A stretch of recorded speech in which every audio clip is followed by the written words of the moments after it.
Pernah nggak dituduh selingkuh oleh suami sendiri, padahal kita setia? Pernah nggak anak yang kita kandung dan lahirkan dengan nyawa dipertaruhkan, justru nggak diakui bapaknya sendiri? Hai, Momo Lovers. Selamat datang kembali di cerita Momo, karena setiap luka punya cerita. Jangan lupa like, subscribe, dan tulis di komentar nama asal kota kalian ya.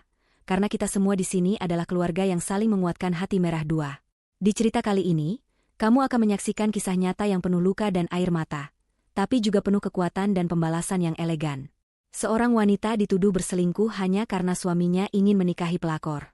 Tapi lihat bagaimana dia bangkit, membuat si suami jatuh miskin, ditendang oleh keluarga pelakornya sendiri, dan akhirnya menyesal seumur hidup. Yuk langsung kita mulai ceritanya.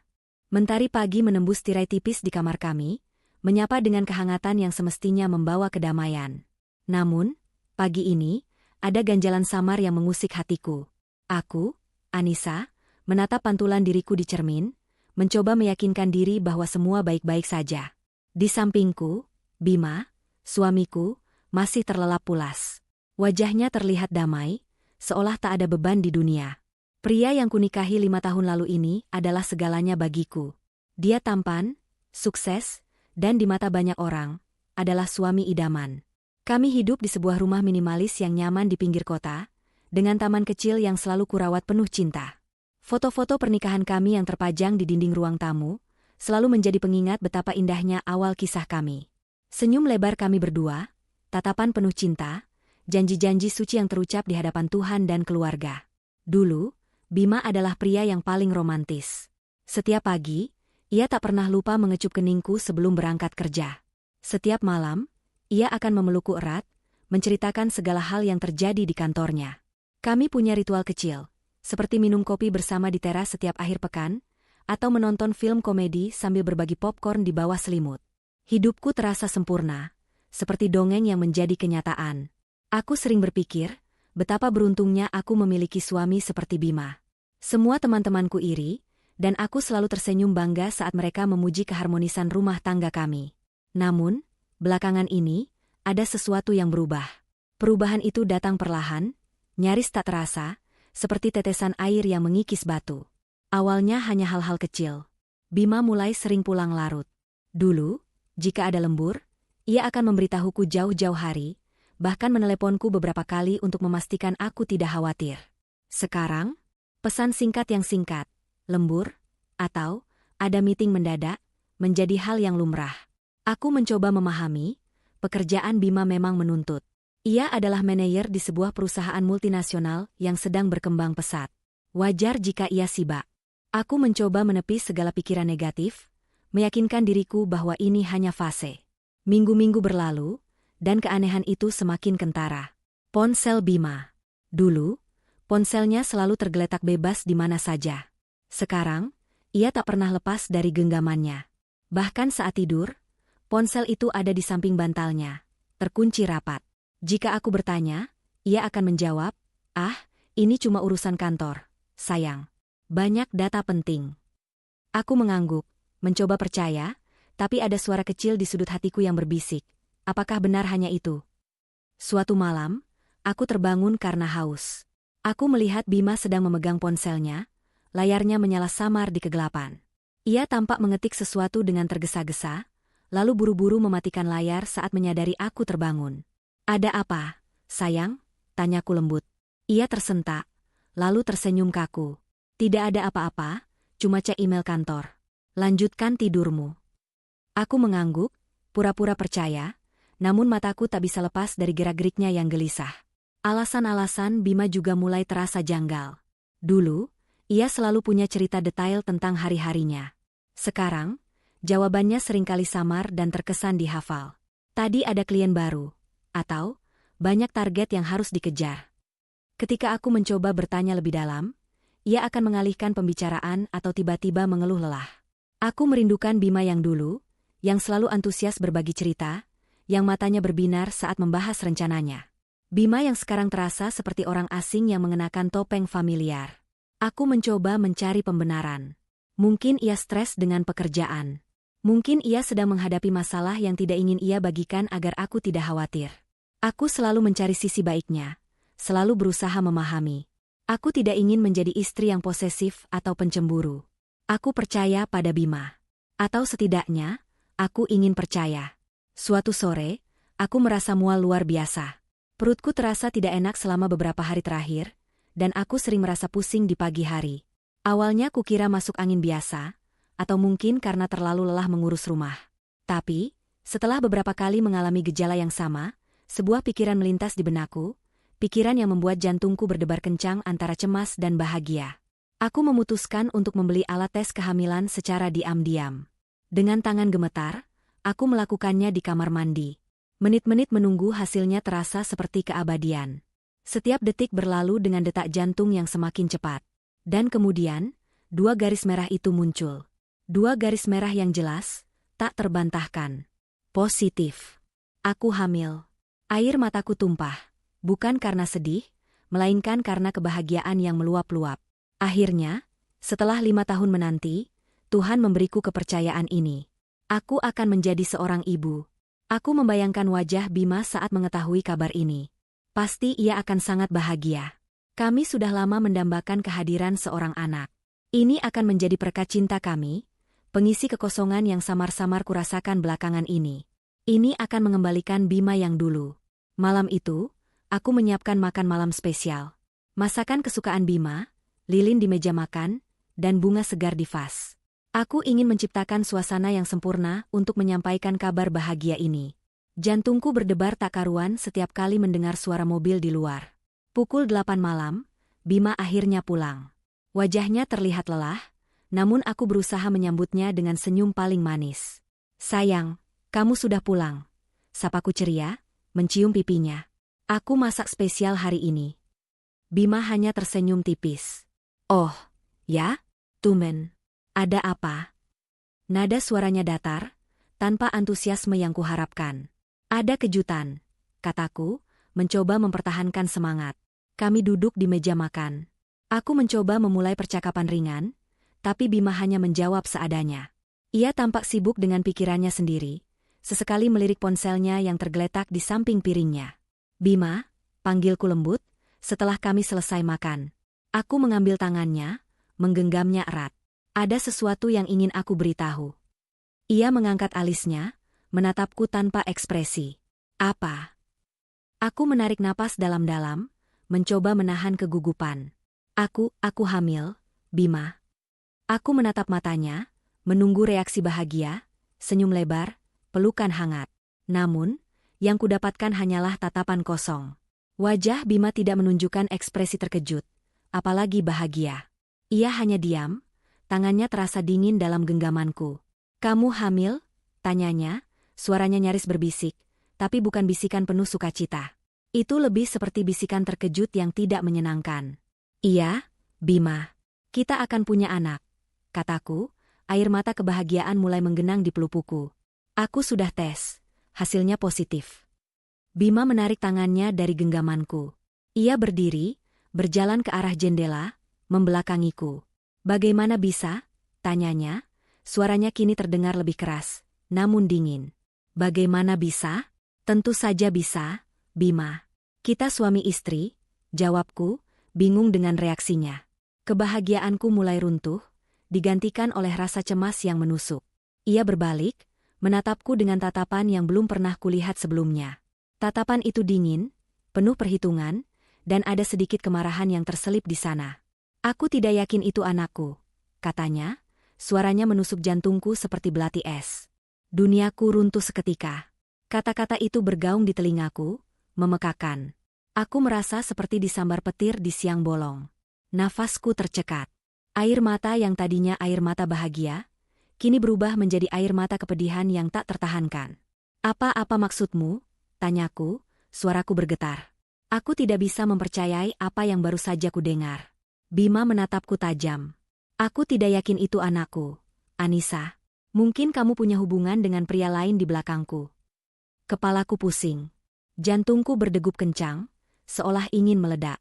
Tuduhan itu, tuduhan selingkuh? Dari Bima? Suamiku sendiri? Aku tidak bisa berkata-kata. Lidahku keluh. Aku hanya bisa menatapnya, air mata mengalir deras membasahi pipiku. Surga yang kubangun bersamanya, kini hancur berkeping-keping dalam sekejap mata. Badai itu, yang tadinya hanya benih keraguan, kini telah datang, menghancurkan segalanya. Kata-kata Bima bagai palu godam yang menghantam seluruh jiwaku. Aku tidak yakin itu anakku. Mungkin kamu punya hubungan dengan pria lain di belakangku. Tuduhan itu, begitu keji, begitu tak berdasar, membuatku limbung. Air mata tak lagi bisa kubendung, mengalir deras membasahi pipi. Aku mencoba membela diri. Bima, bagaimana bisa kamu bicara begitu? Aku istrimu. Aku tidak pernah. Namun, suaraku tercekat di tenggorokan. Bima tak memberiku kesempatan. Wajahnya mengeras, tatapannya dingin, seolah aku adalah orang asing yang menjijikkan. Cukup, Anissa. Aku sudah muak dengan sandiwaramu. Bentaknya, suaranya menggelegar di ruang makan yang tadinya penuh kehangatan. Aku ingin kita cerai. Dan anak itu, aku tidak akan pernah mengakuinya. Duniaku hancur berkeping-keping. Bukan hanya tuduhan tak berdasar, tapi juga permintaan cerai yang tiba-tiba, dan penolakan terhadap darah dagingku sendiri. Aku tak bisa bernapas. Seluruh tubuhku gemetar. Aku mencoba meraih tangannya, memohon penjelasan, tapi ia menepisnya kasar. Malam itu, Bima pergi dari rumah, meninggalkan aku sendirian dalam kehancuran, tanpa penjelasan lebih lanjut. Hari-hari berikutnya adalah neraka. Bima tak pernah kembali. Ia hanya mengirimkan pesan singkat berisi tuntutan cerai, dan ancaman akan mempermalukanku jika aku menolak. Aku mencoba menghubunginya, mengirim pesan, menelepon, tapi tak ada respons. Ia seolah lenyap di telan bumi. Aku tak tahu harus berbuat apa. Kandunganku yang masih sangat muda terasa begitu rapuh, seolah bisa pecah kapan saja bersamaan dengan hatiku. Aku memutuskan untuk menemui orang tuaku. Dengan langkah gontai dan hati remuk redam, aku menceritakan semuanya. Ibuku menangis terseduh-seduh memelukku, sementara ayahku mengepalkan tangan menahan amarah. Tidak mungkin. Bima tidak mungkin melakukan ini, seru ibuku tak percaya. Namun, aku tahu, ini adalah kenyataan pahit yang harus kuhadapi. Ayahku, dengan ketenangan yang luar biasa di tengah badai, membantuku mencari pengacara. Proses perceraian berjalan sangat cepat dan brutal. Bima muncul di pengadilan dengan wajah tanpa ekspresi, terus-menerus melontarkan tuduhan perselingkuhan yang sama, seolah itu adalah kebenaran mutlak. Aku merasa seperti terdakwa, bukan korban. Setiap kata yang keluar dari mulutnya adalah racun yang membakar hatiku. Ia bahkan membawa saksi palsu yang menguatkan tuduhannya, membuatku semakin terpojok. Aku berjuang mati-matian, mencoba membuktikan kebenadianku, tapi rasanya semua orang sudah termakan oleh cerita busuk Bima. Di luar ruang sidang, bisik-bisik tetangga dan pandangan menghakimi mulai terasa. Kasihannya, suaminya selingkuh. Ada yang berbisik. Bukannya dia yang selingkuh, sahut yang lain. Stigma janda yang diceraikan karena selingkuh menempel erat padaku, meskipun aku tahu itu semua bohong. Aku mulai mengurung diri, malu menghadapi dunia luar. Kandunganku terus membesar, namun kebahagiaan yang seharusnya menyertai setiap tendangan kecil di perutku, kini bercampur aduk dengan rasa sakit dan ketakutan. Aku harus berjuang sendirian.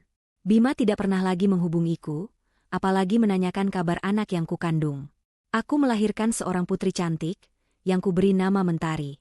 Wajahnya begitu polos, begitu mirip dengan Bima, namun ia adalah duniaku, satu-satunya alasan aku harus bertahan.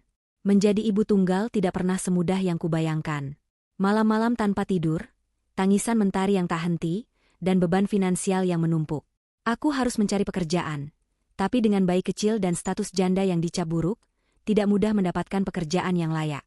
Aku sering menangis diam-diam di malam hari, memeluk Mentari erat, bertanya-tanya mengapa takdir sekejam ini padaku. Aku merasa sendirian, terpuruk di dasar jurang keputusasaan. Namun, setiap kali aku menatap mata jernih Mentari, aku menemukan kekuatan yang tak terduga. Senyumnya yang polos, genggaman tangannya yang mungil, adalah pengingat bahwa aku tidak boleh menyerah. Aku memiliki orang tua yang selalu ada, yang tak pernah lelah memberiku dukungan moral dan materi. Kamu tidak sendiri, Nak, kata ibuku suatu hari, mengusap rambutku. Kami ada untukmu dan Mentari. Kata-kata itu, sederhana namun penuh makna, memberiku secercah harapan di tengah kegelapan. Aku bersumpah, demi Mentari, demi orang tuaku, dan demi diriku sendiri, aku akan bangkit. Aku akan membuktikan bahwa aku tidak serapuh yang mereka kira. Badai ini mungkin telah menghancurkan segalanya, tapi aku akan membangun kembali, lebih kuat dari sebelumnya. Setelah Bima pergi dan perceraian diputuskan, aku hidup dalam kabut kesedihan dan kebingungan. Bagaimana mungkin pria yang kucintai tega menuduhku selingkuh dan menolak anaknya sendiri? Aku tahu aku tidak bersalah, tapi tuduhan itu terus menghantuiku. Aku harus mencari tahu. Aku harus membuktikan kebenadianku, bukan hanya untuk diriku, tapi juga untuk Mentari. Suatu sore, saat aku sedang merapikan barang-barang Bima yang tersisa di lemari, tanganku menyentuh sesuatu yang keras di saku jaket lamanya. Sebuah ponsel. Bukan ponsel yang biasa ia gunakan, melainkan ponsel lama yang kukira sudah rusak. Rasa penasaran mendorongku untuk menyalakannya. Ternyata masih berfungsi. Dan di sana, di galeri ponsel itu, aku menemukan kepingan puzzle yang selama ini menghancurkan hidupku. Ada puluhan foto. Foto-foto Bima dengan seorang wanita lain. Mereka berdua terlihat sangat mesra, berpelukan, tertawa, bahkan berciuman. Ada juga beberapa video singkat yang menunjukkan kemesraan mereka di berbagai tempat, mulai dari restoran mewah hingga liburan di pantai. Wajah wanita itu asing bagiku, namun senyum Bima di sampingnya adalah senyum yang sama yang dulu selalu ia berikan padaku. Jantungku mencelos. Ini dia. Ini adalah bukti. Aku terus menggulir galeri dan menemukan tangkapan layar percakapan mereka. Nama wanita itu, Sinta. Percakapan mereka sangat intim, penuh kata-kata sayang. Namun, yang paling membuatku terkejut adalah beberapa pesan terakhir. Sinta, sayang, kapan kamu akan menceraikan istrimu? Aku sudah tidak sabar untuk kita menikah. Bima, sabar, sayang. Aku sudah punya rencana. Aku akan menuduhnya selingkuh dan menolak anak yang dikandungnya. Dengan begitu, dia tidak akan punya alasan untuk menuntut banyak, dan kita bisa segera menikah. Sinta, ide brilian. Aku tahu kamu yang terbaik. Aku sudah membayangkan kita hidup bahagia di rumah baru kita nanti. Mataku memanas. Air mata yang sudah mengering, kini kembali mengalir deras, lebih panas dari sebelumnya. Ini bukan lagi air mata kesedihan, melainkan amarah yang membara. Tuduhan itu, penolakan anak itu, semuanya adalah skenario busuk. Bima tidak pernah mencintaiku. Ia hanya menjadikanku alat untuk mencapai tujuannya, untuk bisa bersama wanita lain. Aku merasa seperti boneka yang dimainkan, lalu dibuang begitu saja. Aku menggenggam ponsel itu erat-erat, kuku-kuku jariku memutih. Pengkhianatan ini jauh lebih dalam dari yang kubayangkan. Bukan hanya perselingkuhan, tapi juga manipulasi keji yang menghancurkan reputasiku, merenggut kebahagiaanku, dan mencoba merampas hak anakku. Bima bukan hanya suami yang tidak setia, ia adalah monster berwajah malaikat. Malam itu, aku tidak tidur.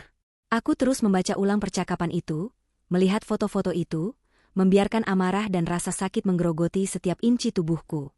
Namun, di tengah badai emosi itu, muncul sebuah tekad yang membaja. Aku tidak akan membiarkan Bima dan selingkuhannya hidup bahagia di atas penderitaanku. Mereka telah menabur angin, dan kini mereka akan menuai badai. Aku bersumpah, aku akan membuat mereka menyesal. Aku akan membuat hidup mereka melarat. Bukan dengan cara kotor, tapi dengan membuktikan bahwa aku bisa bangkit, lebih kuat, lebih sukses, dan lebih bahagia dari mereka. Ini bukan lagi tentang cinta, ini tentang keadilan. Ini tentang harga diri. Dan ini tentang masa depan Mentari. Setelah semua kebenaran terungkap, amarahku tak terbendung. Namun, aku tahu, ini bukan saatnya untuk larut dalam emosi. Aku harus fokus pada Mentari dan diriku sendiri. Bima telah membuangku, mencoreng namaku, dan menolak darah dagingnya. Kini, aku harus menghadapi konsekuensi dari perbuatannya itu sendirian. Proses perceraian yang menyakitkan itu akhirnya selesai. Aku resmi menjadi janda, dengan stigma, wanita selingkuh, yang menempel erat, meskipun aku punya bukti kuat bahwa Bimalah yang berkhianat. Namun, aku memilih untuk tidak membeberkan bukti itu di depan umum. Aku tidak ingin Mentari tumbuh besar dengan mengetahui aib ayahnya. Aku percaya, keadilan akan menemukan jalannya sendiri. Tekanan sosial terasa begitu berat. Bisik-bisik tetangga, tatapan iba bercampur menghakimi dari orang-orang di sekitar, membuatku enggan keluar rumah. Aku merasa seperti objek tontonan, setiap gerak-geriku dinilai dan dihakimi. Beberapa teman menjauh, mungkin karena termakan gosip, atau mungkin karena tidak tahu bagaimana harus bersikap. Hanya segelintir sahabat sejati dan tentu saja, kedua orang tuaku, yang tetap setia mendampingi. Jangan dengarkan mereka, nak, kata ayah suatu hari, saat aku menangis di pelukannya. Yang penting kamu tahu kebenaran. Tuhan tidak tidur. Kata-kata ayah memberiku kekuatan. Aku harus kuat demi Mentari. Putri kecilku itu adalah anugerah terindah di tengah badai ini. Setiap kali ia tersenyum, setiap kali ia memelukku erat dengan tangan mungilnya, semua rasa sakit seolah sirna. Ia adalah alasan terkuatku untuk terus bernapas, untuk terus berjuang. Menjadi ibu tunggal di usia muda, tanpa pekerjaan tetap, adalah tantangan yang luar biasa. Aku harus memutar otak untuk memenuhi kebutuhan Mentari. Aku mencoba melamar pekerjaan ke sana kemari, namun seringkali ditolak karena statusku, atau karena aku tidak punya pengalaman yang memadai setelah bertahun-tahun menjadi ibu rumah tangga. Beberapa kali aku mencoba berjualan kue atau makanan ringan dari rumah, tapi hasilnya tidak seberapa. Ada kalanya aku merasa putus asa. Malam-malam tanpa tidur, tangisan Mentari yang tak henti karena sakit atau lapar, dan tumpukan tagihan yang tak kunjung terbayar, seringkali membuatku menangis dalam diam. Aku bertanya-tanya, sampai kapan aku harus menjalani semua ini? Apakah aku akan selamanya terpuruk dalam kemiskinan dan kehinaan? Namun, setiap kali pikiran negatif itu datang, aku akan menatap wajah polos Mentari yang sedang tidur. Wajahnya begitu mirip Bima, tapi senyumnya, keceriaannya, adalah milikku seutuhnya. Ia adalah semangatku, sumber kekuatanku. Aku tidak boleh menyerah. Aku tidak akan membiarkan Mentari tumbuh tanpa masa depan yang layak. Aku akan membuktikan kepada dunia, dan terutama kepada Bima, bahwa aku bisa bangkit. Aku akan menunjukkan bahwa seorang wanita yang teraniaya pun bisa meraih kesuksesan dan kebahagiaan sejati. Perjuangan ini memang berat, tapi aku tahu, aku tidak sendirian. Ada Mentari, dan ada kedua orang tuaku yang tak pernah lelah menjadi sandaran. Aku terperosok ke titik nadir. Rumah yang dulu hangat kini terasa dingin dan kosong. Setiap sudutnya menyimpan kenangan pahit. Aku sering menghabiskan waktu berjam-jam hanya menatap langit-langit, air mata mengering di pipi, tanpa daya untuk melakukan apapun. Depresi melanda, membuatku sulit makan, sulit tidur, bahkan sulit untuk sekadar bangkit dari tempat tidur. Aku merasa terjebak dalam lingkaran keputusasaan yang tak berujung. Pernah terlintas di benakku, mengapa aku harus terus berjuang? Bukankah menyerah akan lebih mudah? Pikiran-pikiran gelap mulai menyelimuti. Namun, setiap kali pikiran itu datang, suara tangisan Mentari akan membangunkanku. Putri kecilku. Dia adalah cahaya di tengah kegelapan yang pekat. Dia tidak bersalah, dia tidak pantas memiliki ibu yang menyerah pada keadaan. Orang tuaku, malaikat tak bersayap dalam hidupku, tak pernah lelah memberiku dukungan. Ibuku selalu menyiapkan makanan kesukaanku, membujukku untuk makan walau hanya sedikit. Ayahku, dengan sabar, mendengarkan setiap keluh kesahku, memberiku nasihat bijak, dan meyakinkanku bahwa aku lebih kuat dari yang kubayangkan. Mereka adalah jangkar yang menahanku agar tidak tenggelam sepenuhnya. Suatu pagi, Mentari yang sudah mulai bisa merangkak mendekatiku yang sedang duduk termenung di lantai. Ia menatapku dengan mata bulatnya yang jernih, lalu tersenyum, menunjukkan dua gigi depannya yang mungil. Senyum itu, begitu tulus, begitu murni, menembus dinding keputusasaanku. Aku memeluknya erat, mencium puncak kepalanya. Aroma bayi yang khas itu, kehangatan tubuh mungilnya, menyadarkanku. Aku tidak bisa terus begini. Aku tidak bisa membiarkan diriku hancur. Mentari membutuhkan aku. Orang tuaku membutuhkan aku. Aku harus bangkit. Aku harus berjuang. Bukan lagi untuk membuktikan kepada Bima, tapi untuk diriku sendiri, untuk kebahagiaan Mentari, dan untuk membalas kebaikan orang tuaku. Mulai hari itu, aku membuat keputusan. Aku akan mengubah rasa sakit ini menjadi kekuatan. Aku akan mengubah kehinaan ini menjadi motivasi. Aku akan membuktikan bahwa badai sekuat apapun tidak akan pernah bisa menghancurkan seorang ibu yang berjuang demi anaknya. Secercah harapan itu kini telah menyala. Kecil namun terang, membimbing langkahku keluar dari kegelapan. Dengan tekad yang membaja, aku mulai merancang strategi untuk membangun kembali hidupku. Aku tahu, aku tidak bisa hanya mengandalkan pekerjaan serabutan. Aku harus punya keahlian, sesuatu yang bisa memberiku penghasilan stabil dan masa depan yang cerah untuk Mentari. Mengingat hobiku sejak dulu adalah memasak dan membuat kue, aku memutuskan untuk fokus pada hal itu. Aku mulai belajar lebih serius. Setiap malam, setelah Mentari tertidur, aku akan menghabiskan waktu berjam-jam menonton tutorial memasak di YouTube, membaca resep, dan mencoba berbagai kreasi baru di dapur sederhana orang tuaku. Ibuku dengan senang hati membantuku, menjadi tester setia dan pemberi semangat. Ayahku, meskipun awalnya ragu, akhirnya mendukung penuh dengan memberikan sedikit modal dari tabungannya. Perjuangan itu tidak mudah. Ada kalanya kue buatanku gosong, atau rasanya tidak sesuai harapan. Aku sering merasa lelah, tertidur di samping adonan kue karena kelelahan setelah seharian mengurus Mentari.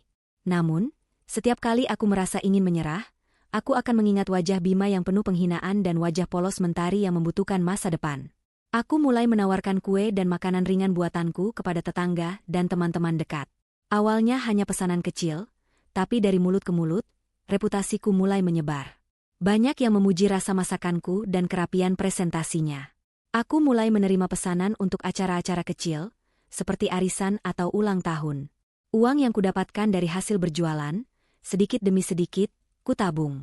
Aku juga memberanikan diri untuk mengikuti kursus membuat kue dan roti profesional secara daring, belajar teknik-teknik baru dan memperluas pengetahuanku. Aku tahu, pendidikan adalah investasi terbaik. Pencapaian awal ini, meskipun kecil, memberiku semangat yang luar biasa. Aku merasa ada tujuan dalam hidupku. Aku tidak lagi hanya bertahan hidup, tapi mulai membangun sesuatu.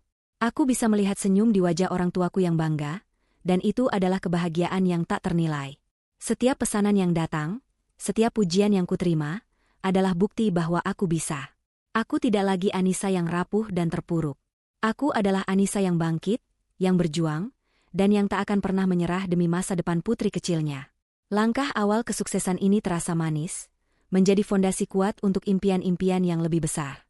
Tahun-tahun berlalu, dan kerja keras serta ketekunanku membuahkan hasil yang luar biasa. Usaha catering dan toko kueku, Dapur Mentari, kini telah menjadi nama yang dikenal luas. Dari dapur sederhana orang tuaku, kini aku memiliki toko sendiri yang ramai pelanggan, dengan beberapa karyawan yang membantuku.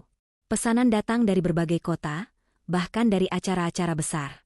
Aku sering diundang menjadi pembicara di seminar kewirausahaan, berbagi kisah inspiratif tentang bagaimana aku bangkit dari keterpurukan. Aku tidak lagi sekadar menjual kue, aku menjual harapan. Setiap kue yang kubuat adalah simbol dari ketahanan dan kekuatan seorang wanita. Keberhasilanku bukan hanya tentang uang, tapi tentang pengakuan, tentang harga diri yang telah direnggut, kini kembali dengan berlipat ganda. Mentari, putriku, kini tumbuh menjadi gadis kecil yang cerdas, periang, dan penuh kasih sayang. Ia adalah permata hatiku, sumber kebahagiaan terbesarku. Aku selalu meluangkan waktu untuknya, menemaninya belajar, bermain, dan mewujudkan setiap impian kecilnya. Kami sering menghabiskan akhir pekan bersama orang tuaku, tertawa, berbagi cerita, dan menciptakan kenangan indah. Rumah kami kini jauh lebih besar dan nyaman. Aku bisa memberikan yang terbaik untuk orang tuaku, membalas semua kebaikan dan dukungan mereka selama ini. Senyum di wajah mereka adalah kebahagiaan terbesarku. Kami sering makan malam bersama, bercengkrama, dan aku merasa hidupku kini lengkap. Aku tidak lagi merasa kosong atau kesepian. Aku dikelilingi oleh cinta tulus dari keluarga dan orang-orang yang menghargai perjuanganku. Aku sering merenung, betapa jauhnya aku telah melangkah. Dari seorang wanita yang hancur, terpuruk, dan dihina, kini aku berdiri tegak sebagai wanita mandiri, sukses, dan bahagia. Aku tidak lagi memikirkan Bima atau masa lalu yang pahit. Hatiku telah sembuh, dan aku telah menemukan kedamaian sejati. Ini adalah puncak kejayaan yang tak pernah kubayangkan. Sebuah kebahagiaan yang kurai dengan keringat dan air mata, dan yang paling penting, dengan cinta yang tulus. Sementara bintangku bersinar terang, di sisi lain kota, kehidupan Bima perlahan tapi pasti mulai meredup. Pernikahannya dengan Sinta, yang dulu ia impikan sebagai surga, kini berubah menjadi neraka. Sinta, yang dulu terlihat memesona dengan segala kemewahannya, ternyata memiliki sifat asli yang jauh dari kata manis. Ia boros, menuntut, dan tidak memiliki loyalitas. Awalnya, Bima masih bisa menutupi semua masalah. Namun, gaya hidup Sinta yang serba mewah, ditambah dengan investasi Bima yang salah langkah karena terlalu ambisius dan kurang perhitungan, mulai menggerogoti keuangannya. Perusahaan tempat Bima bekerja mengalami krisis, dan posisinya yang dulu aman kini terancam. Ia mulai sering dimarahi atasan, bahkan disalahkan atas kerugian besar. Sinta, yang hanya mencintai harta Bima, mulai menunjukkan ketidakpuasannya. Pertengkaran menjadi makanan sehari-hari di rumah mereka.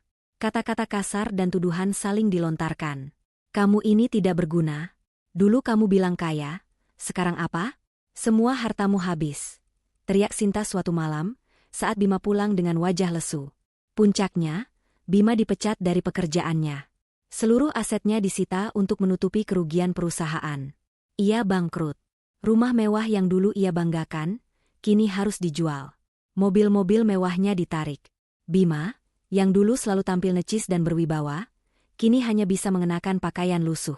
Keluarga Sinta, yang dulu menyambut Bima dengan tangan terbuka karena kekayaannya, kini berbalik menghina dan merendahkannya. Dasar pecundang. Tidak tahu malu. Sudah miskin masih berani datang ke sini. Ejek Ibu Sinta di depan umum, membuat Bima menunduk malu. Sinta sendiri, tanpa ragu, meninggalkannya. Ia pergi dengan pria lain yang jauh lebih kaya, meninggalkan Bima sendirian dalam kehancuran total. Bima kini hidup melarat. Ia terpaksa pindah ke sebuah kontrakan kecil di pinggir kota, bekerja serabutan untuk sekadar makan. Wajahnya yang dulu tampan kini terlihat kuyu, penuh kerutan, dan tatapan matanya kosong. Ia sering terlihat duduk termenung di sudut jalan, meratapi nasibnya. Dulu, ia adalah raja di kerajaannya sendiri. Kini, ia adalah pengemis di mata orang lain. Karma telah datang, menagih semua perbuatannya. Kabar tentang kesuksesanku, seperti angin, akhirnya sampai juga ke telinga Bima. Ia mendengar tentang dapur Mentari yang kini terkenal, tentang Anissa yang dulu ia buang, kini menjadi pengusaha sukses. Penyesalan, seperti parasit, mulai menggerogoti hatinya yang kosong. Ia melihat hidupnya yang hancur, dibandingkan dengan kehidupanku yang kini gemilang. Setiap hari, bayangan wajah Mentari, anak yang dulu ia tolak, menghantuinya. Suatu sore, saat aku sedang memeriksa stok di toko, seorang karyawan memberitahuku, "Bu, ada seorang pria ingin bertemu." Katanya kenalan lama. Jantungku berdebar tak karuan. Ada firasat aneh. Aku melangkah ke area depan toko, dan di sana, berdiri seorang pria dengan pakaian lusuh, rambut acak-acakan, dan tatapan mata yang penuh keputusasaan. Wajahnya kurus, jauh dari Bima yang dulu ku kenal. Namun, aku tahu, itu dia. Bima. Kami saling berpandangan. Ada keheningan panjang yang canggung, hanya diisi oleh suara riuhnya pelanggan. Aku melihat rasa malu, penyesalan, dan putus asa yang jelas terpancar di matanya. Ia tak lagi memancarkan aura kesombongan yang dulu. "Anissa." Suaranya serak, nyaris tak terdengar. Aku ingin bicara denganmu." Aku mengangguk, mengajaknya ke sudut yang lebih sepi. "Ada apa, Bima?" tanyaku, suaraku datar, tanpa emosi. Aku tidak ingin menunjukkan kelemahan di depannya. Ia menunduk, lalu mengangkat wajahnya lagi, matanya berkaca-kaca. Aku minta maaf, Anissa. Aku tahu aku salah besar. Aku menyesal. Aku sangat menyesal telah menuduhmu, telah meninggalkanmu, dan menolak Mentari." Suaranya bergetar. "Hidupku hancur, Anissa. Sinta meninggalkanku. Aku bangkrut. Aku tidak punya siapa-siapa lagi." Ia mencoba meraih tanganku, tapi aku menariknya menjauh. "Penyesalanmu datang terlambat, Bima," kataku, suaraku kini lebih tegas. "Aku sudah melalui neraka sendirian. Aku membangun kembali hidupku dari nol, demi Mentari. Di mana kamu saat aku berjuang?" Aku tahu aku tidak pantas dimaafkan," katanya, air mata mulai menetes. "Tapi, bisakah kita kembali seperti dulu, Anissa? Aku merindukanmu. Aku merindukan rumah kita. Aku ingin mengakui Mentari sebagai anakku. Aku ingin menjadi ayah untuknya." Kata-kata itu, yang dulu sangat kudambakan, kini terdengar hampa. Aku menatapnya, lalu tersenyum tipis. Senyum yang bukan senyum bahagia, melainkan senyum kemenangan atas penderitaan yang telah ia torehkan. "Bima," kataku, menatap lurus ke matanya. "Aku sudah tidak punya tempat lagi untukmu di hatiku. Rasa sakit yang kamu berikan terlalu dalam. Aku sudah memaafkanmu, bukan untukmu, tapi untuk kedamaian hatiku sendiri. Tapi kembali bersamamu, itu tidak akan pernah terjadi." "Tapi Mentari, dia butuh ayah." Bima mencoba membujuk, nada suaranya memohon. "Mentari memiliki ayah dan ibu yang sangat mencintainya, yaitu aku dan kedua orang tuaku," jawabku tegas. "Dia tidak pernah kekurangan kasih sayang. Dia tidak pernah kekurangan apapun." Dan dia tidak butuh seseorang yang pernah menolaknya. Wajah Bima memucat. Ia tahu, tidak ada lagi harapan. Ia telah kehilangan segalanya, termasuk kesempatan untuk memperbaiki kesalahannya. Pertemuan ini adalah baku hantam emosional, di mana aku, sang korban, kini berdiri tegak sebagai pemenang, sementara ia, sang pelaku, terpuruk dalam penyesalan yang tak berujung. Ia mencoba mengucapkan sesuatu lagi, tapi aku memotongnya. Pergilah, Bima. Hiduplah dengan penyesalanmu. Aku sudah menemukan kebahagiaanku sendiri. Aku berbalik, meninggalkan Bima yang kini hanya bisa berdiri terpaku, menatap punggungku yang melangkah pergi, membawa serta kebahagiaan dan masa depan yang tak akan pernah bisa ia sentuh lagi. Setelah pertemuan terakhir dengan Bima, aku merasa beban berat terangkat dari pundakku. Bukan karena dendamku terbalaskan, melainkan karena aku akhirnya bisa menutup babak pahit dalam hidupku. Aku telah menghadapi masa lalu, menatapnya lurus di mata, dan memilih untuk tidak membiarkannya kembali merusak kebahagiaanku. Keputusan untuk menolak Bima bukan didasari oleh amarah, melainkan oleh kebijaksanaan dan cinta yang mendalam terhadap diriku sendiri dan Mentari. Aku telah belajar bahwa memaafkan bukan berarti melupakan atau kembali ke situasi yang merusak. Memaafkan adalah melepaskan diri dari rantai kebencian yang mengikat. Hidupku kini adalah sebuah simfoni kebahagiaan yang harmonis. Dapur Mentari terus berkembang pesat. Aku membuka cabang baru di kota-kota lain, menciptakan lapangan kerja bagi banyak orang. Kisahku menjadi inspirasi bagi banyak wanita yang mengalami nasib serupa, membuktikan bahwa perceraian bukanlah akhir dari segalanya, melainkan bisa menjadi awal dari babak baru yang lebih baik. Aku sering diundang ke berbagai acara televisi dan podcast, berbagi pengalaman dan motivasi. Setiap kali aku berbicara, aku selalu menekankan pentingnya ketahanan mental, dukungan keluarga, dan kekuatan seorang ibu. Mentari, putriku, tumbuh menjadi gadis remaja yang cantik, cerdas, dan berprestasi. Ia mewarisi semangat juangku dan keceriaan orang tuaku. Kami memiliki ikatan yang sangat kuat.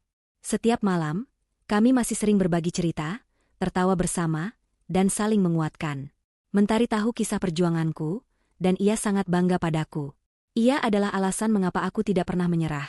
Dan kini, ia adalah buah dari semua perjuanganku. Orang tuaku, pahlawan sejati dalam hidupku, kini menikmati masa tua mereka dengan tenang dan bahagia. Aku bisa memberikan semua yang mereka butuhkan, bahkan lebih. Kami sering bepergian bersama, mengunjungi tempat-tempat indah yang dulu hanya bisa kami impikan. Melihat senyum di wajah mereka, mendengar tawa renyah mereka, adalah kebahagiaan yang tak terhingga bagiku. Aku tahu, tanpa dukungan dan cinta mereka, aku tidak akan bisa mencapai titik ini. Di sisi lain, kehidupan Bima adalah antitesis dari kebahagiaanku. Setelah ditolak mentah-mentah olehku, ia semakin terpuruk. Ia mencoba mencari pekerjaan lain. Namun dengan reputasinya yang buruk dan kurangnya keahlian yang relevan di pasar kerja yang kompetitif, ia selalu gagal. Ia hidup berpindah-pindah dari satu kontrakan kumuh ke kontrakan lain, dengan pekerjaan serabutan yang tidak cukup untuk memenuhi kebutuhan dasarnya. Sinta, mantan selingkuhannya, benar-benar melupakannya. Ia hidup bahagia dengan pria barunya, dan tidak pernah sekalipun menoleh ke belakang untuk melihat kondisi Bima. Bima kini benar-benar sendirian. Teman-temannya menjauh, keluarganya pun enggan membantunya karena malu dengan perbuatannya. Ia menjadi bahan gunjingan, simbol dari kegagalan dan karma buruk. Aku mendengar kabar tentang Bima sesekali, dari orang-orang yang mengenalnya. Ia sering terlihat di jalanan, dengan pakaian yang semakin lusuh, tubuh yang semakin kurus, dan tatapan mata yang semakin kosong. Penyesalan menggerogotinya setiap hari. Ia selalu teringat akan keluarga yang dulu ia sia-siakan, anak yang ia tolak, dan kebahagiaan yang ia buang demi nafsu sesaat.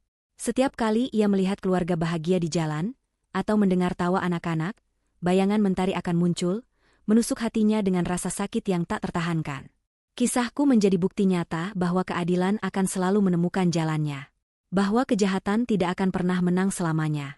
Bahwa seorang wanita, meskipun dihancurkan, bisa bangkit kembali dengan kekuatan yang luar biasa. Aku telah menemukan kemenangan sejati, bukan dalam balas dendam yang kotor, melainkan dalam kebahagiaan dan kedamaian yang kuraih dengan perjuangan dan ketulusan. Hidupku adalah bukti bahwa di balik setiap badai, selalu ada pelangi yang menanti, lebih indah dan lebih terang dari sebelumnya. Aku dan Mentari, bersama orang tuaku, hidup dalam kebahagiaan yang abadi, menjadi keluarga kecil yang utuh dan penuh cinta. Kisah Anissa telah mencapai puncaknya, sebuah akhir yang manis bagi perjuangan panjangnya. Cerita ini bukan hanya tentang dendam atau kesuksesan materi, melainkan tentang kekuatan sejati seorang wanita yang bangkit dari keterpurukan, menemukan kedamaian, dan membangun kebahagiaan sejati bersama orang-orang yang tulus mencintainya. Sementara itu, Bima menghadapi konsekuensi pahit dari perbuatannya, hidup dalam penyesalan dan kemelaratan, menjadi cerminan dari karma yang tak terhindarkan. Kisah, suami menuduh aku selingkuh dan tak mau mengakui anaknya. Ini menjadi pengingat yang kuat bahwa keadilan akan selalu menemukan jalannya, dan bahwa ketahanan serta cinta adalah kunci untuk melewati badai kehidupan. Kisahku menjadi bukti nyata bahwa keadilan akan selalu menemukan jalannya. Bahwa kejahatan tidak akan pernah menang selamanya.